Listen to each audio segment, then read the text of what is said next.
क्यों एक मुरीद अपने पीर से बहस करके चला गया? क्यों उसके बेटों ने उसे धक्के देकर घर से निकाला? फिर उस मुरीद को हजरत गौस आजम रहमतुल्लाह अलैह की नालैन मुबारक कैसे मिली और उन्हें देखकर उसकी आंखों से आंसू क्यों बह निकले?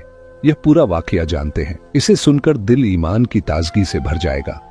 यह वाकया है हजरत शेख अब्दुल कादिर जिलानी रहमतुल्लाह अलैह और उनके एक मुरीद का। बगदाद की सर्द रात थी। आसमान से बर्फ के नन्हे नन्हे झर्रे गिरकर गलियों को चमका रहे थे। हजरत के हुजरे में हल्की रोशनी थी। मजलिस खत्म हो चुकी थी और लोग घर लौट चुके थे, लेकिन दरवाजे पर एक मुरीद खड़ा था। वह सादा दिल अमानतदार इंसान जो रोज की तंगी से टूट चुका था। उसके बच्चों के पास रोटी भी मुश्किल, कपड़े भी नाकाफी। रात के अंधेरे में वह दरवाजे के सामने खड़ा रहा। आंखों में उम्मीद थी मगर दिल शर्म से भरा। सोचता रहा, किसे पुकारूं, किसका सहारा लूं? और दिल से आवाज आई, मेरा मुर्शिद ही मेरा आसरा है।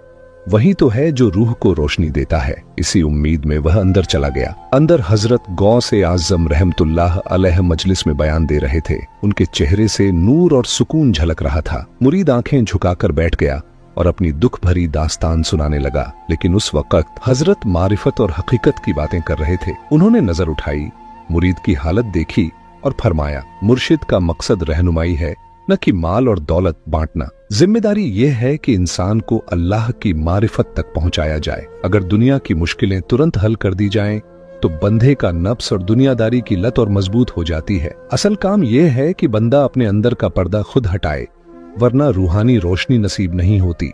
अगर मजलिस को लोग सिर्फ कपड़े, खाने और दौलत का जरिया समझने लगे तो नीयत बदल जाती है। फिर यह सोच पैदा होती है कि मैं यहाँ बस फायदा लेने आया हूँ। उस वक्त असली तसव्वुफ, इबादत और खुद सुधारी सब बेअसर हो जाती है। असल हकीकत यह है कि जब बंदा अपनी तंगदस्ती सब्र और मेहनत से झेले तो उसके अंदर तवक्कुल और इस्तिकामत पैदा होती है और वहीं से अल्लाह की कुर्बत हासिल होती है।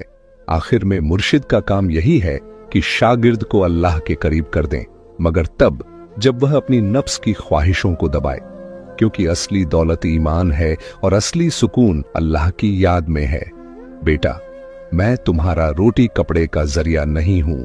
मेरा काम तुम्हें उस रूहानी नूर तक पहुंचाना है जो तुम्हारे अंदर है, मगर तुम देख नहीं पाते। अगर मैं तुम्हारी हर दुनियावी ख्वाहिश पूरी कर दूं तो तुम्हारा नफ्स और ताकतवर हो जाएगा और तुम उसी में डूब जाओगे।